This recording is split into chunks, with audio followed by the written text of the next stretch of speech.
Hello and welcome! You are watching Western Armenian News and I'm Gasparian.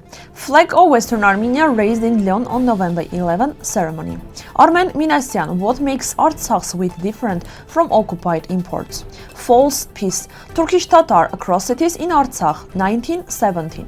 Azerbaijan destroyer of Armenian heritage, elected to UNESCO Cultural Committee.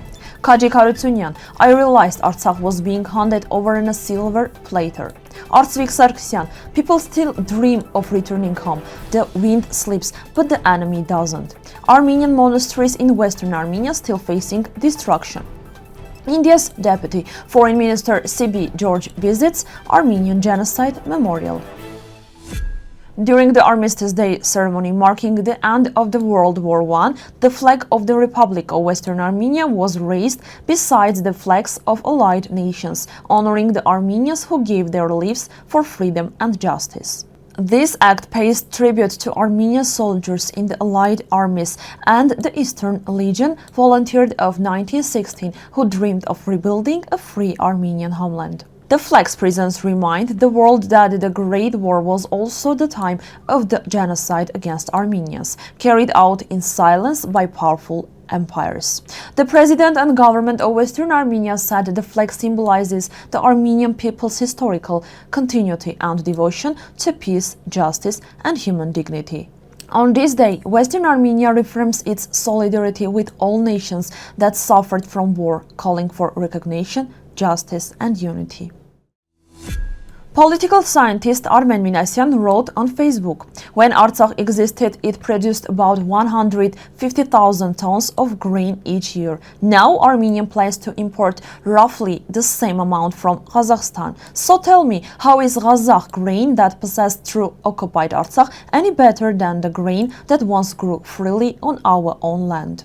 He added, security is like oxygen. You don't notice it when you have it, but once it's gone, you can't breathe.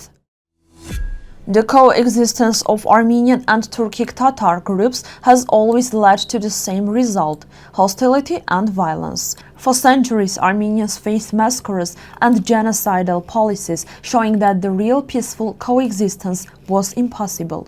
At the beginning of the 20th century, Turkic Tatar groups carried out brutal attacks in Artsakh and nearby regions. Historical newspapers from 1917 describe robberies and violence against peaceful Armenians. These events remind us that history repeats itself when lessons are forgotten. The Azerbaijani regime, which continues to destroy Armenian cultural heritage in Western Armenia and Artsakh, has been elected to UNESCO Intergovernmental Committee. This move is viewed as deeply cynical, coming from a country that demolished Shushi's Holy Ghazachentsot Church, Berdzor's Holy Restoration Church, and many other historic monuments. UNESCO's decision is seen by many as supporting Azerbaijan's attempt to wash its crimes through culture. After the 44-day war in 2020, most of Artsakh fell under Azerbaijani control. By September 2023, the entire region was emptied of Armenians. Thousands lost their homes and now live only with hope to return. People's artist Kajik Harutyunyan recalls realizing in the war's final days that Artsakh was being handed over. Artsakh has always been Armenian land. Azerbaijanis are newcomers who settled there in Soviet times. They can rewrite history, but we know the truth, he said. He believes Armenia needs wise leadership to defend Artsakh internationally. Artsakh is our history, culture, and identity. Without it, we'll lose our roots. But I believe we will return home one day. 5 years after the 2020 war, the fall of Shushi remains a painful mystery. Artsakh's mayor Artsvik Sargsyan says this could have been prevented if Armenia had been better organized and united.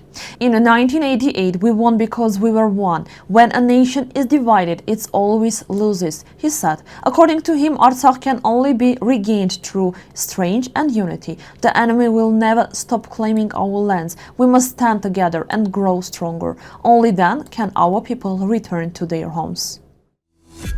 Among the endangered monuments of Western Armenia is the Ablak Monastery, also known as Saint David Monastery, located in the Erzincan region. Built around the 12th century, it was once a major spiritual center. Today it is severely damaged by time and illegal excavations, though part of it still stands as if by miracle. Even if it ruins, it remains a living witness to the deep cultural and spiritual roots of Armenians in Western Armenia. Protecting such sites means preserving our heritage and affirming our historical rights. On November 7, Indian Deputy Foreign Minister Sibi George visited the Armenian Genocide Memorial with Armenian officials. The guests laid rods and flowers at the monument, toured the museum and observed a moment of silence. At the end of the visit, Director Agatangeghos thanked them and presented books about the genocide against Armenians in appreciation of their respect and solidarity. That's all for today's news from Western Armenia. For more details, please visit the website of Western Armenia. Thank you for watching and stay tuned for more updates.